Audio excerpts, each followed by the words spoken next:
السلام علیکم ناظرین، کیا حال چال ہیں؟ خیریت سے ہیں؟ ٹھیک ٹھاک ہیں؟ آپ کی دعا سے میں بھی بالکل خیریت سے ہوں۔ آپ کو پتہ ہے کہ آج کل ذرا میں کم ویڈیوز ڈالتا ہوں۔ بہرحال آپ میری ویڈیوز کو ضرور دیکھا کریں جب بھی میں آپ کے لیے یہ پیش کرتا ہوں۔ تو آپ نے اگر ابھی تک سبسکرائب نہیں کیا تو پلیز سبسکرائب کر لیجئے اور ساتھ ہی ساتھ بیل آئیکن کو بھی دبا دیجئے۔ آج میں بات کروں گا اقوام متحدہ میں جو عمران خان نے تقریر کی ہے، وہ ایک ایسی تقریر ہے کہ اس کے بارے میں جتنی بھی تعریف کی جائے وہ کم ہے۔ کیا خوبصورت انداز سے لے کر وہ چلے، جس شخص نے بھی وہ تقریر لکھی یا ان کو بتایا گیا کہ کس طریقے سے پہلا پوائنٹ کون سا ہے، دوسرا کون سا ہے، تیسرا کون سا ہے، تو میں کہتا ہوں زبردست۔ میں اس سے پہلے کہ عمران خان کی تقریر کی طرف آؤں، ہمارے میڈیا میں بالخصوص پاکستان میں نے دیکھا ہے کہ کسی کو یہ نہیں پتہ کہ انہیں پہلی سٹوری کون سی لگانی ہے، دوسری کون سی، تیسری کون سی، چوتھی کون سی، کس کو پرائیورٹی دینا ہے۔ جبکہ یہ چیزیں جو ہے برطانیہ میں جو ہے بہت سیکھنے کو ہمیں ملی۔ جب ہم جرنلزم کر رہے تھے برمنگھم یونیورسٹی سے، تو ہمیں بتایا گیا کہ کون سی سٹوری پہلے لگتی ہے وغیرہ وغیرہ۔ کتنے خوبصورت انداز میں انہوں نے بات کا آغاز کیا، انہوں نے سب کو ننگا کر کے رکھ دیا۔ چلے آئیے ان کی تقریر کی طرف چلتے ہیں، پہلے کہ انہوں نے کہا کیا۔ سب سے پہلے انہوں نے جو ہے کووڈ سے سٹارٹ کیا، کووڈ کے بارے میں بتایا کہ ویکسینیشن جو ہے وہ سبھی کو دی جا رہی ہے اور انشاءاللہ تعالی سب لوگوں کو جو ہے بہت جلد جو ہے انجیکشن لگ جائیں گے وغیرہ وغیرہ، اور کس طریقے سے حکومت نبٹ رہی ہے اور ہمارا غریب ملک ہوتے ہوئے ہم نے کس طریقے سے نپٹا اس سے۔ ہم نے اپنے کاروبار بند نہیں کیے، ہم نے اپنے لوگوں کا کس طریقے سے خیال رکھا۔ پھر بہت ہی عمدگی کے ساتھ آپ تشریف لے آئے دوسرے موضوع کے اوپر۔ عمران خان صاحب پہلے کووڈ کو لے کر چلتے رہے، پھر دوسرے موضوع پہ آ گئے، اور وہ موضوع تھا کلائمیٹ کا، کہ کس طریقے سے ہم درخت اگا رہے ہیں، کس طریقے سے ہم درختوں کے بارے میں اپنی سجیشن دے رہے ہیں وغیرہ وغیرہ۔ ابھی اس کو چلا بتایا کہ 10 ملین ٹری ہم کو اگا رہے ہیں، یہ وہ۔ آپ یہ دیکھیں کہ بہت ہی چالاکی سے، جس کو کہنا چاہیے، انہوں نے جب دیکھا کہ 2 پرائم منسٹر میرے بارے میں بہت اچھی رائے رکھ کے جا چکے ہیں، ایک پرائم منسٹر بورس جانسن اور دوسرا کینیڈا کا، تو انہوں نے کہا کہ جی ماشاءاللہ معاملہ گرم ہے، تو اس کو پہل دیجئے۔ تو پھر انہوں نے کس طریقے سے پہلا۔ اچھا، بورس جانسن نے کیوں کی؟ میں چونکہ اپنی زندگی کا ایک بڑا عرصہ برطانیہ میں رہا ہوں، 32 سال، اور ابھی بھی میں جانے کی بس کوشش کر رہا ہوں۔ آپ کیا سمجھ رہے ہیں یہ جو ریڈ لسٹ سے آپ کو ہٹایا ہے، تو یہ کیا آپ پر احسان کیا گیا؟ نہیں جی، یہ آپ کو پینٹس دے کے بہلایا گیا ہے،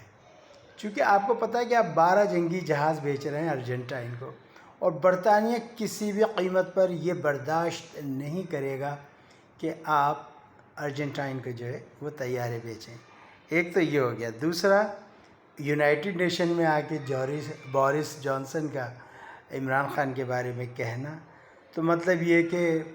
یہ ایک ڈپلومیسی ہوتی ہے، بندے کو اپنی طرف کرنا۔ یہ ہو گیا جناب، بالکل فرسٹ کلاس ہو گیا۔ ادھر سے کینیڈا نے کر دیا، ٹھیک ہے۔ پھر بہت ہی اچھی طریقے سے اسلام فوبیا کے بارے میں بات کری۔ پہلے 2 سبجیکٹ لے لیے، پہلے کووڈ کا لے لیا، پھر گرین ٹریز کا لے لیا، پھر اب آ گئے اسلام فوبیا پہ۔ اسلام فوبیا کے بارے میں بتایا گیا کہ کس طریقے سے مسلمانوں کے ساتھ غلط کیا جا رہا ہے وغیرہ وغیرہ،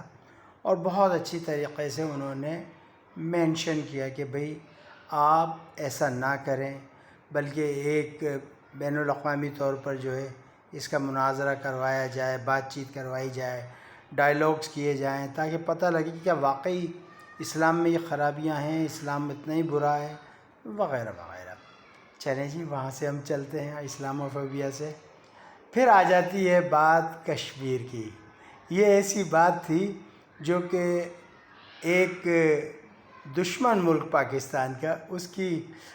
دم کے اوپر پاؤں رکھ دیا. وہ تھی مقبوضہ جموں اینڈ کشمیر کی،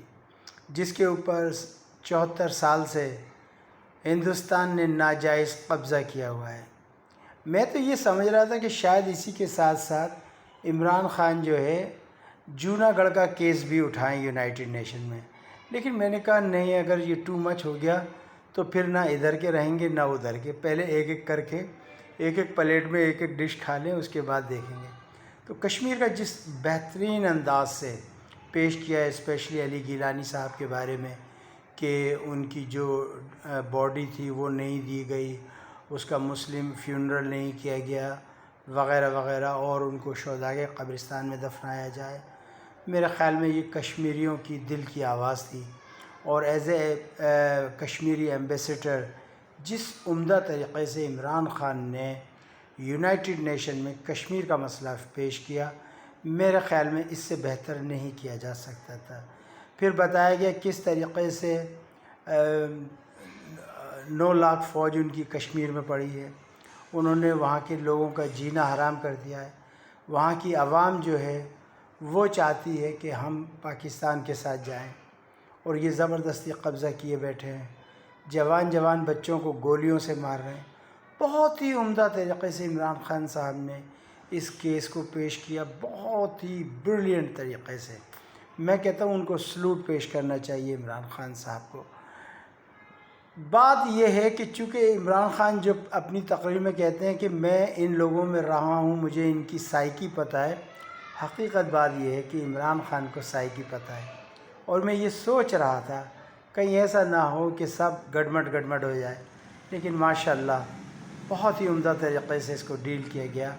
آئی ایم ویری ہیپی. میں پہلے بھی کہتا تھا، اب بھی کہتا ہوں اور آئندہ بھی کہوں گا کہ جب تک عمران خان ایسے اقدامات اٹھاتے رہیں گے، میرا ووٹ بلے کے لیے ہے اور پی ٹی آئی کے لیے ہے، اور عمران خان زندہ باد. پھر اس کو ابھی دے ہی رہے تھے، اس کا مودی کا جو ہے ابھی وہ فالودہ نکال ہی رہے تھے. مودی کی کس طریقے سے بے عزتی ہوئی ہے نیو یارک میں، واشنگٹن میں،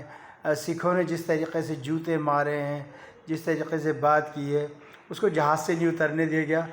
اس ان پڑھ جاہل گدھے انسان کو یہی نہیں پتہ کہ ڈپلومیٹک پروٹوکولز کیا ہوتے ہیں. ہم کسی ملک میں جا رہے ہیں، ان نے وہاں پر وہ کیا نام ہے اس کا، ماسک نہیں لگایا، انہوں نے اترنے نہیں دیا. اور پھر جس طریقے سے عمران خان نے یونائٹڈ نیشن میں ان کی بینڈ بجائی ہے، زبردست ایسی بینڈ بجائی ہے کہ وہ ایک مجھے پنجابی کا گانا آ گیا، میں کیڑے پاسے جاواں میں منجی کتھے ڈاواں. تو ڈھونڈتا پھر رہا تھا کہ میں کیڑے پاسے جاواں منجی کتھے ڈاواں، یونائٹڈ نیشن وچ ڈاواں کہ نیو یارک وچ ڈاواں کہ واشنگٹن وچ ڈاواں. پھر وہ جو وہاں ان کے مندوبین تھے، وہاں جو ان کے لوگ بیٹھے ہوئے تھے، وہ بھی وہاں سے وہ رخصت ہو گئے، وہ بھی چلے گئے چھوڑ چھاڑ کے. ایک سناٹا. اس وقت ہندوستان کا میڈیا یہ سمجھ لیں کہ جھوٹ پہ جھوٹ بول رہا ہے، ایسا جھوٹ، سفید جھوٹ. یہ تو ان کی عادت ہے، یہ میڈیا میں جیتنے کی کوشش کرتے تھے. میں ہمیشہ ان سے یہی کہتا ہوں، دیکھو بھائی، پاکستان ہم نے نہیں بنایا، باخدا ہمارے آبا و اجداد کبھی بھی اس چکر میں تھے ہی نہیں. ہم یہ چاہتے تھے کہ ہندو مسلمان ایک ساتھ رہیں. مسلمانوں نے تمہیں غلام بنا کے رکھا تقریباً 500-600 سال، 700 سال. اور جب انگریزوں نے حکومت لی تو اس کے بعد آپ یہ چاہ رہے تھے کہ آپ اب مسلمانوں کو غلام بنائیں. تو مسلمانوں کی جو روش ہے یا ان کا جو خون ہے، اس میں غلامی نہیں ہے. مسلمان ہمیشہ اسٹرگل کرتا ہے اور وہ اس غلامی سے نکلنے کی ہمیشہ کوشش کرتا ہے. تو یوں کر کے بھائی آپ ہمیں غلام نہیں بنا سکتے، اور آپ نے جس طریقے سے چاہا یہ ہو نہیں سکتا. پھر عمران خان نے بہت ہی عمدہ طریقے سے افغانستان پہ آ گئے. اب سوچنے کی بات یہ ہے کہ آپ یہ کہہ رہے ہیں، بالخصوص انڈین میڈیا سب کے منہ میں لقمہ ڈال رہا ہے کہ جی پاکستان دہشت گرد ہے، پاکستان نے یہ کر دیا، پاکستان نے یہ کر دیا. عمران خان کو ایک بار پھر سلوٹ. اس نے سیدھا سا سوال کیا، بھائی تمہاری ضرورت تھی 80 کے اندر، تم رشیا کو توڑنا چاہتے تھے، تم رشیا کو کمزور کرنا چاہتے تھے، تم نے سارے جگ کے جتنے بھی جہادسٹ تھے تم نے ان کو مجاہدین بنا کر جو ہے وہ افغانستان میں بلایا، اس کا پہلا مرکز تم نے پاکستان رکھا، پاکستان میں سے پھر وہ افغانستان جاتے، ہتھیار تم دیتے، ڈالر تم دیتے، پھر صدر ریگن نے اس زمانے کے مجاہدین جو آج کے دہشت گرد ہیں، جس میں گل بدین حکمت یار بھی تھا، جس میں مولانا ربانی بھی تھے اور بڑے بڑے استاد، پتہ نہیں کیا کیا نام تھے ان کے، تو وہ شامل تھے،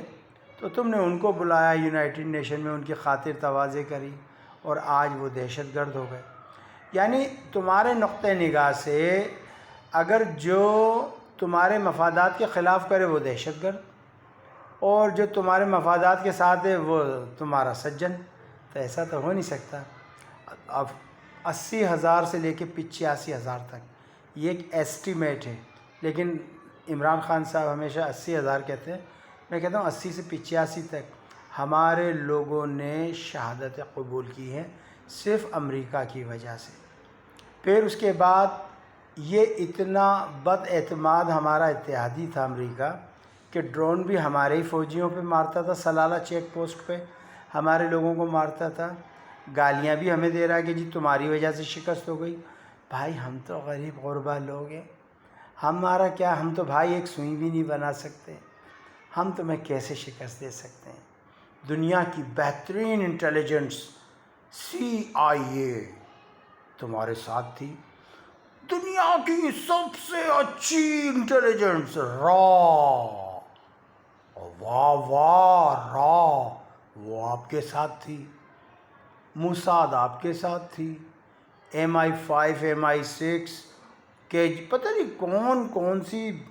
تنظیمیں آپ کے ساتھ تھی، لیکن بھائی پھر بھی آپ دوشی ہمیں ٹھہراتے ہو، قصوروار ہمیں ٹھہراتے ہو، ہیں بھائی؟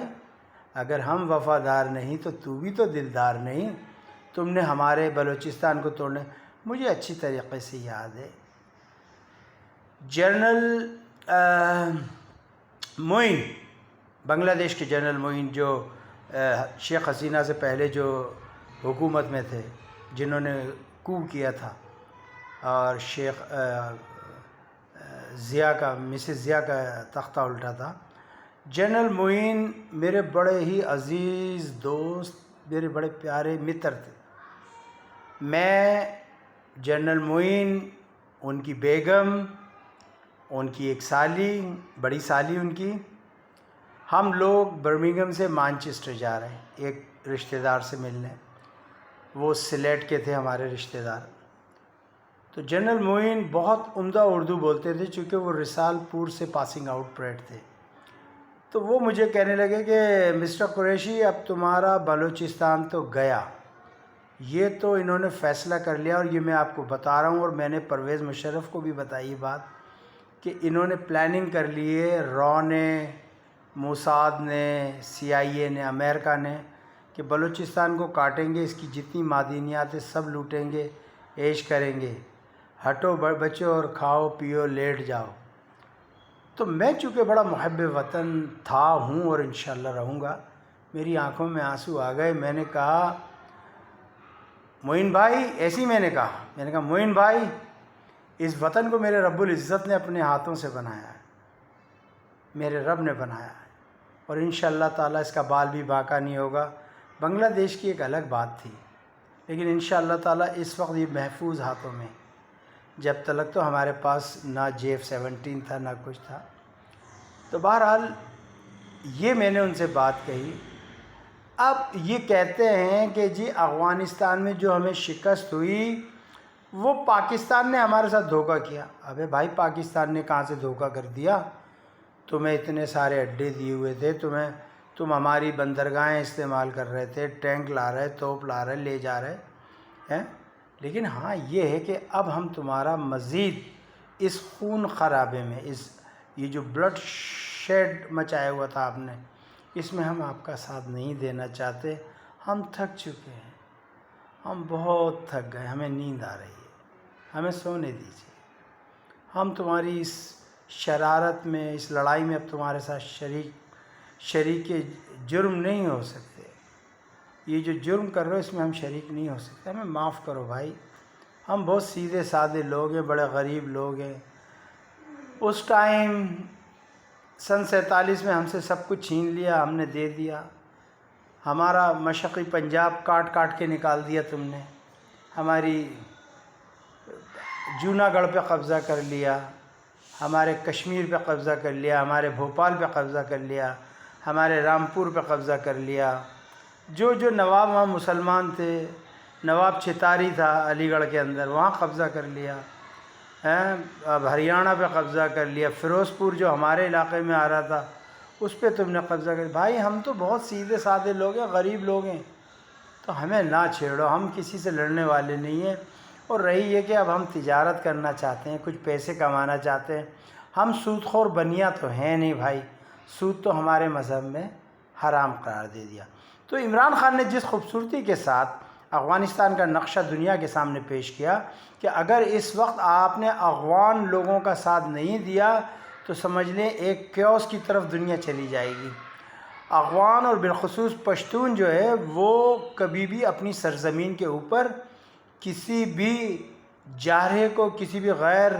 افغان کو جو ہے کبھی بھی اجازت نہیں دیں گے کہ وہ آ کے ان پر رول کرے، حکومت کرے اور افغانستان کی ایسی کی تیسی کرے، وہ کبھی بھی نہیں، وہ ساری زندگی لڑتے رہیں گے۔ میں آپ کو ایک بات بتاؤں، الیگزینڈر دی گریٹ، سکندر اعظم، ان کا کوئی نام نہیں لیتا، لیکن میں نے ایک ہسٹری پڑھی تھی، I was in Indian British library London کے اندر، تو میں ایک ڈاکومنٹری کر رہا تھا میں، تو BBC کی طرف سے مجھے ہوا کہ آپ جائیں وہاں اور کچھ ریسرچ کریں اس سلسلے میں، تو Alexander the great in Afghanistan کے نام سے ایک بک تھی وہاں، تو میں نے اس بک کو وہاں دیکھا، تو اس سے جو مجھے پتہ لگا وہ یہ لگا کہ الیگزینڈر دی گریٹ اپنے استاد کے کہنے پہ دنیا ناپنے نکلا ہوگا کبھی کسی زمانے میں۔ جب وہ پہنچے افغانستان کے بارڈر پر تو افغانوں نے ان کو یہ کہا کہ بھائی جو بھی ہے ٹھیک ہے، لیکن تم اس راستے سے نہیں نکل سکتے، تم کہیں اور سے چلے جاؤ، تم اور کہیں سے پل بنا لو، جو کر دو۔ سکندر اعظم ان سے لڑتا رہا، لیکن ان پٹھانوں نے، ان افغانوں نے اس کو جگہ نہیں دی، سکندر اعظم کو، سکندر اعظم نکل نہیں سکا، آخر کار اس نے راستہ دوسری جگہ سے کر کے پھر ان نے ایک پہاڑ سے دوسرے پہاڑ پہ رسیوں کے پل بنائے اس زمانے میں، پھر وہ نکل کے پھر وہ ناپ تولتا ہوا وہ آگے چلا گیا، صحیح ہے۔ پھر اس کے بعد آپ آ جائیں، جو بھی آیا، پھر اس کے بعد منگول آئے، منگولوں کو نہیں ٹھہرنے دیا انہوں نے کسی بھی قیمت پہ، جو بھی آپ کر لیں، کہتے ہیں وہ خوچا ہم نہیں ٹھہرنے دے گا اس کو، جاؤ ادھر سے جاؤ، فارغ ہو تو۔ منگولوں کے بعد جناب پھر برطانیہ آ گیا۔ اب برطانیہ کی جو اچھی طریقے سے جو ٹھکائی کی، تو میرے خیال میں برطانیہ کبھی بھول نہیں سکتا اس ٹھکائی کو، اس لیے کہ یہ بڑی جنگجو قوم ہے، یہ لڑنے والی قوم ہے۔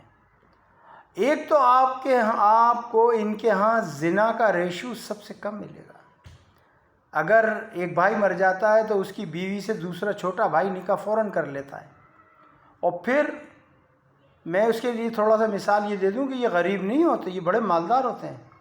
ایک صحابی آپ صلی اللہ علیہ وسلم کی خدمت میں حاضر ہوئی، یا رسول اللہ صلی اللہ علیہ وسلم میں بہت غریب ہوں،